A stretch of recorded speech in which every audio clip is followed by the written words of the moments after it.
ओम शांति। ओम शांति। आज की तारीख है 11 अगस्त 2020। साकार महावाक्य।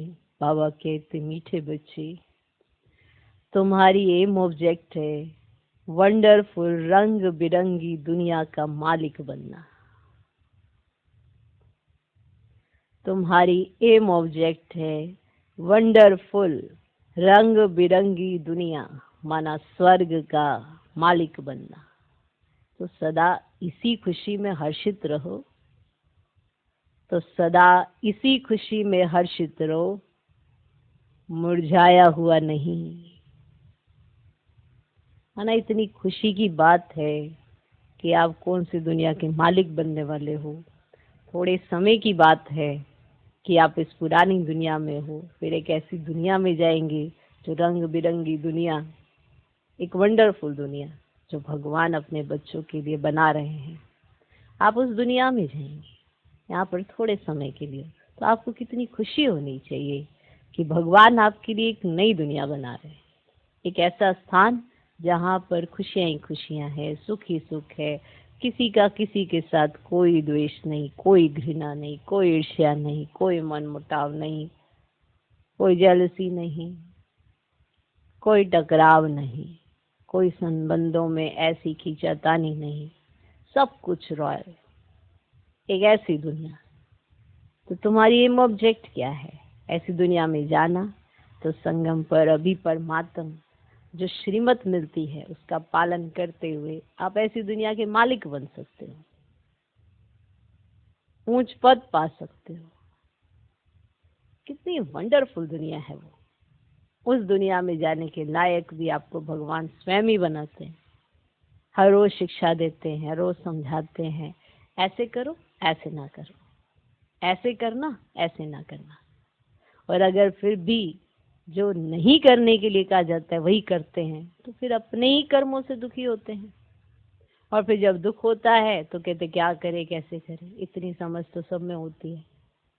बाहर दुनिया में भी सबको समझ है हमें कैसे रहना चाहिए, कैसे करना चाहिए, कैसे उठना बैठना बोलना चलना रहन सहन, जिनके साथ भी है उनके साथ हमारा व्यवहार कैसे होना चाहिए। बाहर दुनिया में भी समझ है। तो आपका तो उससे एक स्टेप और पता नहीं कितने स्टेप आगे होना चाहिए। लेकिन अगर आगे नहीं होता तो इग्नोरेंस है, वो पोजीशन प्राप्त नहीं होती है। फिर खुद में ही दुखी होते हैं क्योंकि जानते आज सब कुछ है। दुख भी इसलिए होता है क्योंकि मालूम भी है कि इस कर्म का हमको कुछ ना कुछ तो होगा ही। ऐसा तो नहीं है हर कर्म का अगर अच्छा किया है तो फल है, बुरा किया है तो खुद में खुद को सजा ही है। तो क्यों ऐसा कर्म करना जो परमात्म श्रीमत के विपरीत है? क्यों ना ऐसा करना जो श्रीमती कहे वैसे करते आपको अंदर अपने आप में ही खुशी रहेगी। कभी मुरझाइश नहीं आ सकती है। ये मुरझाइश होने वाली गलतियां जो हम जानबूझ के करते हैं। आज हम जानबूझ के क्यों कह रहे हैं? क्योंकि जब समझ इतने समय से मिल ही रही है और फिर भी वही गलती करते हैं तो ये जानबूझ के कहा जाता है। उसे कोई आके हमसे कराता नहीं है। ये हमारी ही कमी कमजोरियां जो इन्हें हम अपना नहीं समझ रहे हैं कि हमारे अंदर से निकालनी है, किसी और के अंदर से नहीं निकालनी है, खुद के अंदर से निकालनी है। तभी हम उस रंग बिरंगी दुनिया के मालिक बन सकते हैं। ऐसे तो प्रजा भी वहां मालिक होती है, दास दासियां भी मालिक होती है, पर राजा बनना महाराजा बनना अपने आप में ही बहुत ऊंचा सम्मान है कि ये वही महाराजा महारानी बनते हैं, वही राजा रानी बनते हैं जिन्होंने संगम पर परमात्मा श्रीमत का एक्यूरेट पालन किया है। ऐसे तो सभी जाते हैं वहां पे, राजधानी स्थापित हो रही है, दास दासियां भी जाएंगी, सब चाहिए वहां पे क्योंकि राजधानी है तो सब चाहिए। लेकिन कैटेगरी कैसे स्थापित होती है, कैसे बनती है, ये हमें संगम पर आज सभी समझ मिल चुकी है। जो भगवान का कहना माना सर माथे रखते हैं, श्रीमत का पालन करते हैं, अब आप सोच के देखो तो उनकी पोजीशन भी ऊंची होती। तो उनके कर्मों से ही दिखाई देने लगता है कि ये परमात्म श्रीमत का पालन बहुत अच्छे से करते हैं। उनकी चलन बताती है। कोई किसी के बारे में अगर कोई गलत बोलता है तो कहते नहीं ये हमारे गलत बोल रहा है हमारे बारे में, कोई बात नहीं, आप अपनी चलन से सिद्ध कर देना। आपकी चलन तो प्रत्यक्ष प्रमाण है, आप अपनी चलन से बता देना।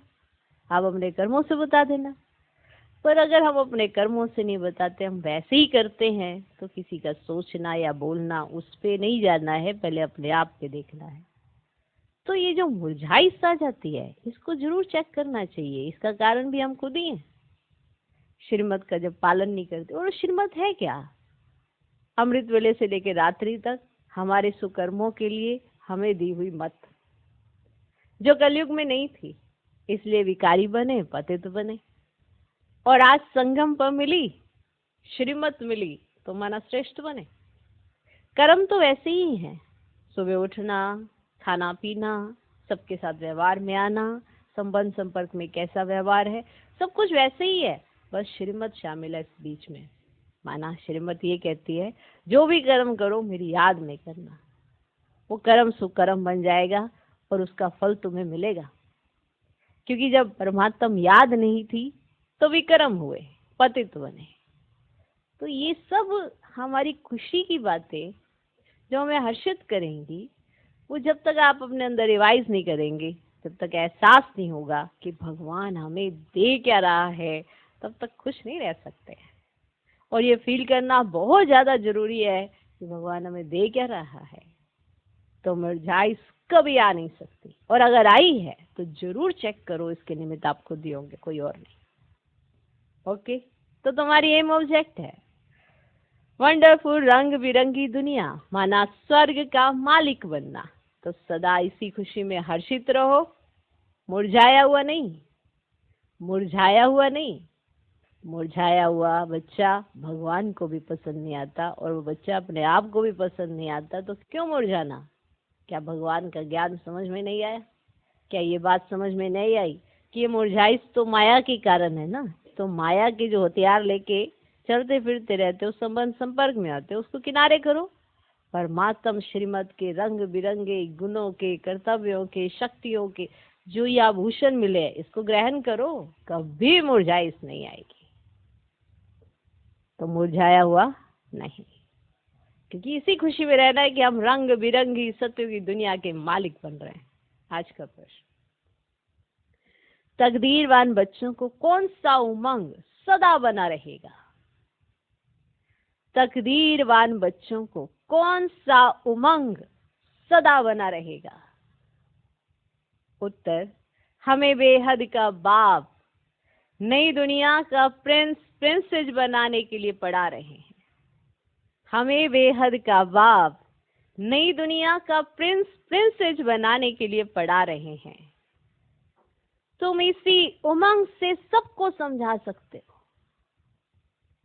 तुम इसी उमंग से सबको समझा सकते हो कि इस लड़ाई में स्वर्ग समाया हुआ है, कि अगर कुछ भी ऊपर नीचे होता है ना, तो यह कल्याणकारी नहीं है।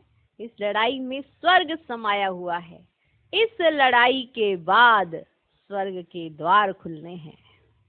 इस लड़ाई के बाद स्वर्ग के द्वार खुलने हैं। इसी खुशी में रहना है और खुशी खुशी से दूसरों को भी समझाना है। इसी खुशी में रहना है और खुशी खुशी से दूसरों को भी समझाना है। तो तकदीरवान बच्चों को कौन सा उमंग सदा बना रहेगा? हमें बेहद का बाप नई दुनिया का प्रिंस प्रिंसेस बनाने के लिए पढ़ा रहे हैं। तुम इसी उमंग से सबको समझा सकते हो कि इस लड़ाई में स्वर्ग समाया हुआ है। इस लड़ाई के बाद स्वर्ग के द्वार खुलने हैं।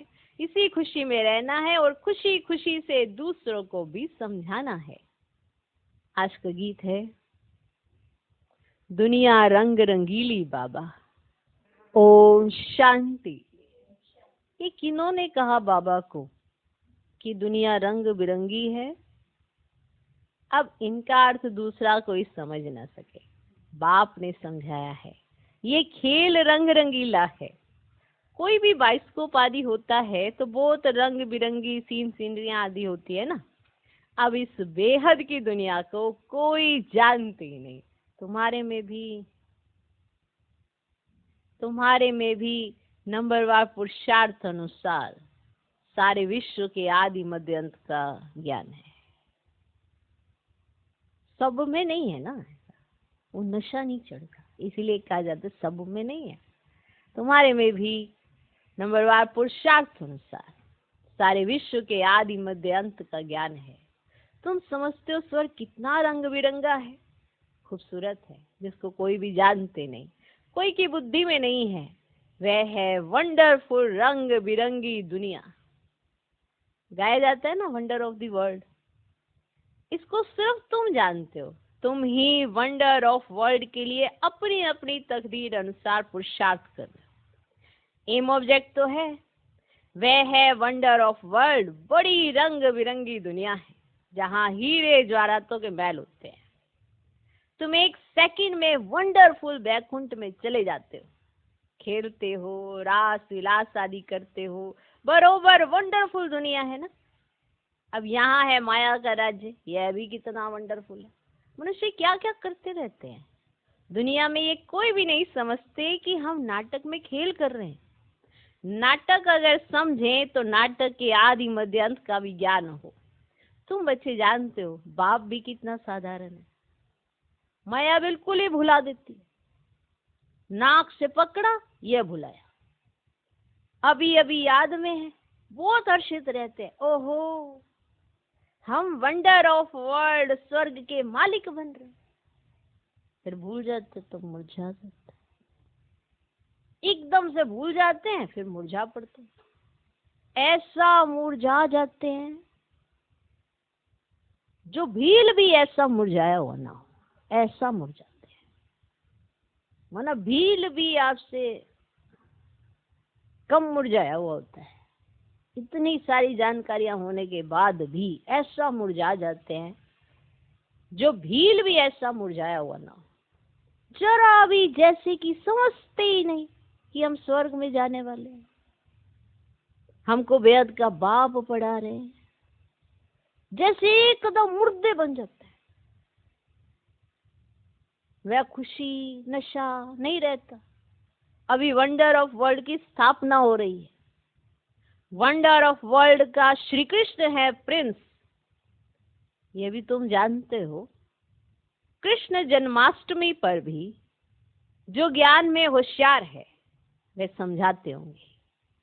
Shri Krishna wonder of world का प्रिंस था। वे सत्युग फिर कहाँ गया? अब सत्युग से लेकर सीढ़ी कैसे उतरे, सत्युग से कलयुग कैसे हुआ, उतरती कला कैसे हुई, तुम बच्चों की बुद्धि में ही आएगा। उस खुशी से समझाना चाहिए। श्री कृष्ण आ रहे हैं, कृष्ण का राज्य फिर स्थापन हो रहा है। ये सुनकर भारतवासियों को भी खुशी होनी चाहिए, परंतु ये उमंग उन्हों को आएगा जो तकदीरवान होंगे। दुनिया के मनुष्य तो रत्नों को भी पत्थर समझकर फेंक देंगे। ये अविनाशी ज्ञान रत्न है ना, इन ज्ञान रत्नों का सागर है बाप। इन रत्नों की बहुत वैल्यू है। ये ज्ञान रत्न धारण करने के हैं, धारण करने हैं ना, ये ज्ञान रत्न धारण करने हैं। अभी तुम ज्ञान सागर से डायरेक्ट सुनते हो, तो फिर और कुछ भी सुनने की दरकार ही नहीं। डायरेक्ट सुनते हो और कुछ भी सुनने की दरकार ही नहीं। सत्युग में होते ही नहीं ना, वहां LLB ना सर्जन आदि बनना होता, वहां ये नॉलेज ही नहीं। वहां तो तुम प्रारब्ध भोगते हो। तो जन्माष्टमी पर बच्चों को अच्छी रीति समझाना है। अनेक बार मुरली भी चली हुई है। बच्चों को विचार सागर मंथन करना है, तभी पॉइंट्स निकलेंगी। भाषण करना है तो सवेरे उठकर लिखना चाहिए, फिर पढ़ना चाहिए, भूले हुए पॉइंट्स फिर ऐड करनी चाहिए। इससे धारणा अच्छी होगी। फिर भी लिखत अनुसार सब बोल नहीं सकेंगे, है ना, बोल नहीं पाते ना। लिखते तो बहुत कुछ है, फिर जब बोलने पे आते हैं तो वो दिमाग से निकल जाता है। तो इससे धारणा अच्छी होगी। अगर आपको ये सुबह सुबह उठो, पॉइंट्स लिखो, फिर उसको रिवाइज करो, तो फिर भूली हुई पॉइंट्स फिर आपको इमर्ज हो जाएगी। अब इससे धारणा अच्छी होगी। फिर भी लिखित मुआफिक सब बोल नहीं सकेंगे, कुछ ना पॉइंट्स कुछ भूल जाएंगे। तो समझाना होता है श्री कृष्ण कौन है। ये तो वंडर ऑफ वर्ल्ड का मालिक था। भारत ही पैराडाइज था। उस पैराडाइज का मालिक श्री कृष्ण था। हम आपको संदेश सुनाते हैं कि श्री कृष्ण आ रहे हैं। हम आपको संदेश सुनाते हैं कि श्री कृष्ण आ रहे हैं। राजयोग भगवान ने ही सिखाया है, अब भी सिखला रहे हैं। पवित्रता के लिए भी पुरुषार्थ करा रहे हैं, डबल सिर ताज देवता बनाने के लिए। ये सब बच्चों को स्मृति में आना चाहिए। जिनकी प्रैक्टिस होगी वे अच्छी रीति समझा सकेंगे। श्री कृष्ण के चित्र में भी लिखत बड़ी फर्स्ट क्लास है। इस लड़ाई के बाद स्वर्ग के द्वार खुलने हैं। इस लड़ाई में जैसे स्वर्ग समाया हुआ है। बच्चों को भी बहुत खुशी में रहना चाहिए। जन्माष्टमी पर मनुष्य कपड़े आदि नए पहनते हैं, लेकिन तुम जानते हो अभी हम ये पुराना शरीर छोड़ नया कंचन शरीर लेंगे। कंचन काया कहते हैं ना, अर्थात सोने की काया। आत्मा भी पवित्र, शरीर भी पवित्र। अभी कंचन नहीं है, नंबरवार बन रही है। कंचन बनेगी याद की यात्रा से। बाबा जानते हैं बहुत है जिनको याद करने का भी अकल नहीं है। बहुत है जिनको याद करने का भी अकल नहीं है। याद की जब मेहनत करेंगे ना, तब ही वाणी जोहरदार होगी। जब याद करने की मेहनत करेंगे तब ही वाणी जोहरदार होगी। अभी वे ताकत कहाँ है? योग है नहीं। लक्ष्मी नारायण बनने की शक्ल भी चाहिए ना, है ना? बाबा कहते हैं अपनी शक्ल तो देखो। लक्ष्मी नारायण बनने की शक्ल भी तो चाहिए ना, पढ़ाई चाहिए। श्री कृष्ण जन्माष्टमी पर समझाना बहुत सहज है। श्री कृष्ण के लिए कहते हैं श्याम सुंदर।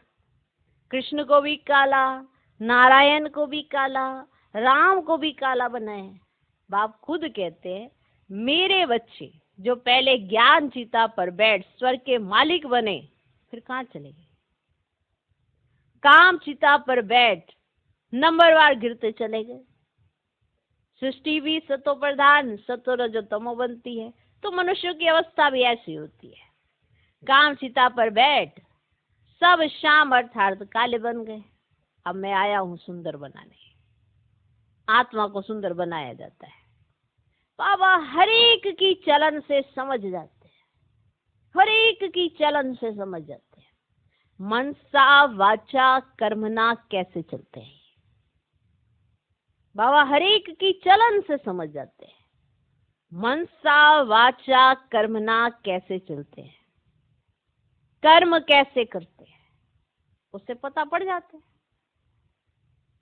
बच्चों की चलन तो बड़ी फर्स्ट क्लास होनी चाहिए। मुख से सदैव रतन निकलने चाहिए। श्री कृष्ण जयंती पर समझाने का बहुत अच्छा है। श्याम और सुंदर का टॉपिक हो। कृष्ण को भी काला तो नारायण को, फिर राधे को भी काला क्यों बनाते हैं? शिवलिंग भी काला पत्थर रखते हैं। अब वह फिर कोई काला थोड़े ही है। अब शिव है क्या और चीज क्या बनाते हैं, इन बातों को तुम बच्चे जानते हो। काला क्यों बनाते हैं तुम इस पर समझा सकेंगे। अब देखेंगे बच्चे क्या सर्विस करते हैं। बाप तो कहते हैं ये ज्ञान सब धर्म वालों के लिए, उन्हों को भी कहना है। बाप कहते हैं मुझे याद करो तो तुम्हारे जन्म जन्मांतर के पाप कट जाएंगे। पवित्र बनना है। किसको भी तुम राखी बांध सकते हो, यूरोपियन को भी बांध सकते हो, कोई भी हो। उनको कहना है भगवान वाच, जरूर कोई तन से कहेंगे ना। अब कहते हैं मामे कम याद करो। अब दे के सब धर्म छोड़ अपने को आत्मा समझो। बाबा कितना समझाते हैं, फिर भी नहीं समझते हैं, तो वापस समझ जाते हैं इनकी तकदीर में नहीं है। ये तो समझते होंगे शिव बाबा पढ़ाते हैं, रथ बिगड़ तो पढ़ा न सके, इशारा देना ही है बस। कोई कोई बच्चों को समझाने की प्रैक्टिस अच्छी है। बाबा मम्मा के लिए तो समझते हो ये उच्च पद पाने वाले हैं। मम्मा भी सर्विस करती थी ना, इन बातों को भी समझाना होता है। माया के भी अनेक प्रकार के रूप होते हैं।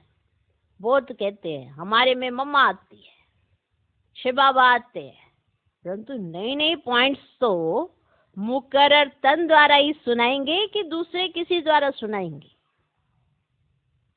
बाबा बैठा और कहे हमारे में मम्मा आती, हमारे में बाबा आता, और बाबा मुकर्रर तन के द्वारा सुनाएंगे या किसी और के द्वारा सुनाएंगे? ये हो ही नहीं सकता। ऐसे तो बच्चियां भी बहुत प्रकार की पॉइंट्स अपनी भी सुनाती हैं। मैगजीन में कितनी बातें आती हैं, है ना। हमारी टीचर बहनें भी तो कितना अच्छा वो सुनाती, कितना अच्छा विचार सागर मंथन, और वो कहें कि हमारे में मम्मा आती है इसलिए हम अच्छा सुनाती है। ऐसे तो बहुत सारी पॉइंट्स होती है। तो मैगजीन में कितनी बातें आती, ऐसे नहीं कि बाबा मम्मा उनमें आते वे लिखवाते, नहीं। बाप तो यहाँ डायरेक्ट आते हैं, तब तो यहाँ सुनने के लिए आते हो।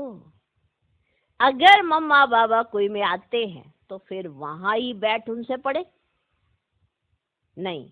यहाँ आने की सबको कोशिश होती है, दूर रहने वालों को और ही जास्ती कोशिश होती है। तो बच्चे जन्माष्टमी पर भी बहुत सर्विस कर सकते हैं। श्री कृष्ण का जन्म कब हुआ ये भी किसको पता नहीं है। तुम्हारी अब झोली भर रही है तो खुशी रहनी चाहिए, क्या होना चाहिए? खुशी रहनी चाहिए। परंतु बाबा देखते हैं खुशी कोई कोई में बिल्कुल है ही नहीं। श्रीमत पर ना चलने का तो जैसे कसम उठा लेते हैं। श्रीमत पर ना चलने का तो जैसे कसम उठा लेते हैं। सर्विसेबल बच्चों को तो जैसे सर्विस ही सर्विस सूझती रही। समझते हैं बाबा की सर्विस नहीं की, किसको रास्ता नहीं बताया, तो गोया हम अंधे रहे। ये समझने की बात है ना। बैज में भी श्री कृष्ण का चित्र है, इस पर भी तुम समझा सकते हो। कोई से भी पूछो इन्हों को काला क्यों दिखाया है, बता नहीं सकेंगे।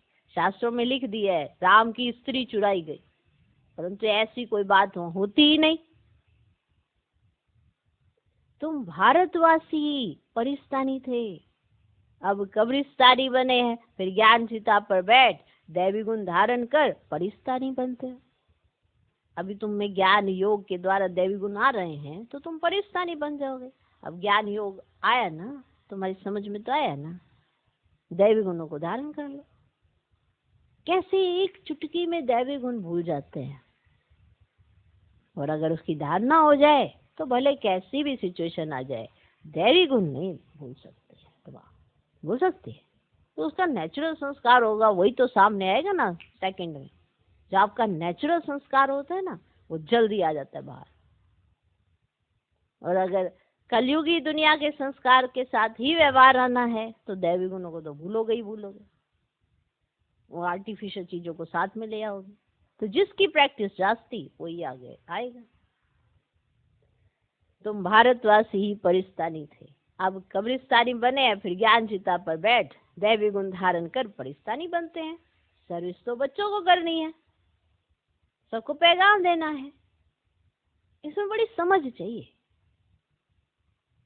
इतना नशा चाहिए। हमको भगवान पढ़ाते हैं, भगवान के साथ रहते हैं, भगवान के बच्चे भी हैं, तो फिर हम पढ़ते भी हैं, तो हमें कैसा होना चाहिए। अब बोर्डिंग में रहते हैं तो फिर बाहर का संग नहीं लगेगा, इसलिए उन्हें बोर्डिंग में रखा जाता है। कहते हैं जो पढ़ने वाले बच्चे उनको बोर्डिंग में रखो, ताकि वो पढ़ने वाले बच्चों के साथ रहे और बाहर का संग ना लगे। यहाँ भी स्कूल है ना,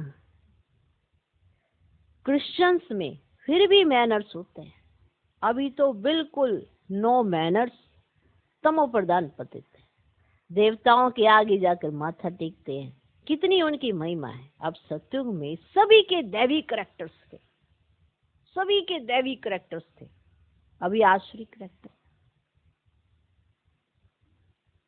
ऐसे ऐसे तुम भाषण करो ना तो सुनकर बहुत खुश हो जाए। मुख छोटा बात बड़ी, ये कृष्ण के लिए ही कहते हैं। अभी तुम कितनी बड़ी बातें सुनते हो इतना बड़ा बनने के लिए, वाह क्या पॉइंट है, इतनी बड़ी बड़ी बातें सुनते हो इतना बड़ा बनने के लिए। तुम राखी कोई को भी बांध सकते हो, ये बाप का पैगाम तो सबको देना है। ये लड़ाई स्वर्ग का द्वार खोलती है। अब पतित से पावन बनना है, बाप को याद करना है, देदारी को नहीं याद करना है। एक ही बाप सर्व की सदगति करते हैं, यह है ही आयरन एज्ड वर्ड। तुम बच्चों की बुद्धि में भी नंबरवार पुरुषार्थ अनुसार धारणा होती है। देखो धारणा तो आपको ही करनी है ना, और तो किसी को नहीं करनी। सुधरना तो आपको है, बुराइयां हम में हैं, निकालनी तो आपको ही है। बुराइयां हैं स्वीकार करो, निकल जाएगी। बीमारी होती है तो बीमारी स्वीकार करते हैं तभी निकाली जाती है। अगर बीमारी को स्वीकार ही नहीं करेंगे ना तो बीमारी अंदर ही अंदर बिल्कुल खत्म कर देती है। तो सर्जन को बताएंगे बीमारी है तो फिर उसका इलाज होता है, वो बीमारी निकल जाती है। यही तो तुम बच्चों की बुद्धि में भी नंबरवार पुरुषार्थ अनुसार धारणा होती है। स्कूल में भी स्कॉलरशिप लेने के लिए बहुत मेहनत करते हैं। सोचो जब एक स्कूल में स्कॉलरशिप लेने के लिए वो इतनी मेहनत करते हैं तो आपको कितनी करनी चाहिए। तो यहाँ भी कितनी बड़ी स्कॉलरशिप है, सर्विस बहुत है। माताएं भी बहुत सर्विस कर सकती है। चित्र भी सब उठाओ, कृष्ण का काला, नारायण का काला, रामचंद्र का भी काला चित्र उठाओ, शिव का भी काला, फिर बैठ समझो। अरे काले जो चित्र बनाए ना उठा लो और फिर उन पे समझाओ देवताओं को काला क्यों किया है, उनसे पूछो। श्याम सुंदर श्रीनाथ द्वारे जाओ तो बिल्कुल काला चित्र है। तो ऐसे ऐसे चित्र इकट्ठे करने चाहिए, अपना भी दिखाना चाहिए। श्याम सुंदर का अर्थ समझा कर कहो कि तुम भी अब राखी बांध, काम सीता से उतर ज्ञान सीता पर बैठेंगे तो घोड़ा बन जाएंगे। यहाँ भी तुम सर्विस कर सकते हो। भाषण बहुत अच्छी रीति से कर सकते हो कि इन्हों को काला क्यों किया है, शिवलिंग को भी काला क्यों किया है, सुंदर और श्याम क्यों कहते हैं, हम समझाएं। इसमें कोई नाराज नहीं होगा। सर्विस तो बहुत सहज है। बाप तो समझाते रहते, देखो आपने तो पहुंचना होता है, बाकी काम तो बाबा करवा ही देते हैं। आप सिर्फ वो बोलो जो आपको कहना है, और बहुत निर्माण चित्त होकर। ये नहीं कि अपने आप को अहंकारी होकर कि मेरे में ज्यादा ज्ञान है। बहुत निर्माण चित्त होकर बहुत अच्छे से जो प्रश्न आपने करना है वो रखो, ताकि उनकी बुद्धि में आए कि हाँ सच में ऐसा क्यों है, फिर उन्हें बताओ। हो गया शुरुआत।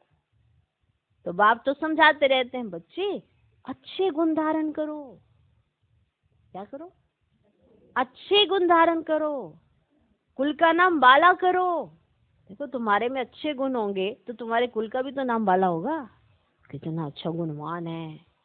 और अगर लड़ते झगड़ते रहेंगे तो क्या होगा, कुल का नाम बदनाम करेंगे कि तो बड़े लड़ाकू हैं, झगड़ालू बड़े हैं। खानदानी ऐसा होगा, ऐसे कह देते। जो झगड़ालू होता है, एक वो तो झगड़ालू होता ही है, लेकिन उसके पीछे क्या लग जाता है, उनका तो खानदान ही ऐसा होगा, सारे झगड़ालू ही होंगे। तो माना आप अपने व्यक्तित्व से या तो अपने कुल का नाम बाला करा सकते हैं या डुबो सकते हैं, चॉइस आपकी। आज भगवान आपको पढ़ा रहे हैं, आप किस कुल के हो ये तो समझो। लौकिक में भी ऐसा होता है, कोई बच्चा बड़ा होशियार होता है, समझदार होता है, कहते क्या माँ बाप ने इसे शिक्षा दी है, क्या संस्कार है, इसके माँ बाप के संस्कार भी रॉयल होंगे, तभी तो इसके रॉयल है, उसके तो सारे खानदान में अच्छे होंगे। तो उसको देखकर उसके खानदान की तारीफ होती है। और अगर कोई बिगड़ा हुआ होता है तो कहते सारे खानदान में ही ऐसे होंगे इनके, इसीलिए ऐसे।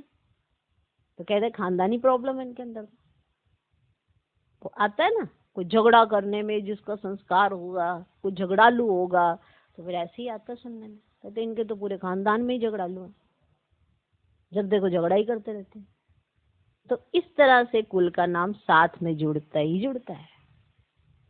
तो दैवी गुण होंगे तो क्या कहा जाएगा, अच्छे कुल का है, नाम वाला होता है कुल का। बाप तो समझाते रहते हैं, बच्चे अच्छे गुण धारण करो। क्या करो?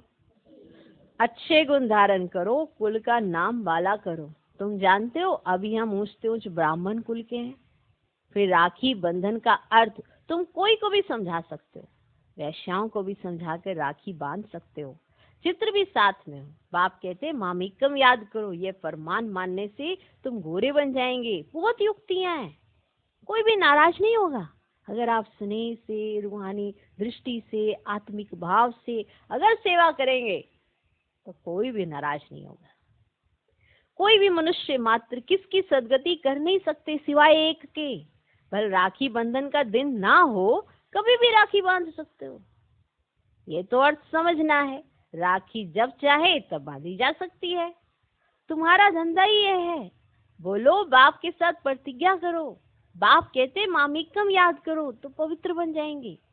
मस्जिद में भी जाकर तुम उनको समझा सकते हो। हम राखी बांधने के लिए आए हैं, ये बात तुमको भी समझने का हक है। बाप कहते मुझे याद करो तो पाप कट जाएंगे। पावन बन, पावन दुनिया का मालिक बन जाएंगे। भी तो पतित दुनिया है ना। गोल्डन एज थी जरूर, अब आयरन एज है। तुमको गोल्डन एज में खुदा के पास नहीं जाना है। ऐसे सुनाओ तो छट आकर चरणों पर पड़ेंगे। मना समझाने का जो तरीका आना चाहिए, बहुत रॉयल, बहुत रॉयल होना चाहिए, बहुत निर्माण चित्त होना चाहिए। ये नहीं होना चाहिए कि मुझे ही सारा ज्ञान, ये होना चाहिए कि जो मुझे मिला है, इतना ज्ञान, इतनी समझ, बाबा का साथ, बाबा का हाथ, वो सबको मिले। तो इसी मनसा सेवा के साथ आपको पूरे विश्व की पालना करनी है कि सबको परमात्म परिचय मिले, सबको वो ठिकाना मिल जाए, सबको पता चल जाए कि भगवान आया हुआ है। तो इस भावनाओं के साथ जब आप कहीं पर भी सर्विस करने जाएंगे, कोई नाराज नहीं होगा। अच्छा, मीठे मीठे सिकिलदे बच्चों प्रति माता पिता बाप दादा का याद प्यार और गुड मॉर्निंग। रूहानी बाप की रूहानी बच्चों को नमस्ते। हम रूहानी बच्चों की भी रूहानी बाप को नमस्ते नमस्ते नमस्ते।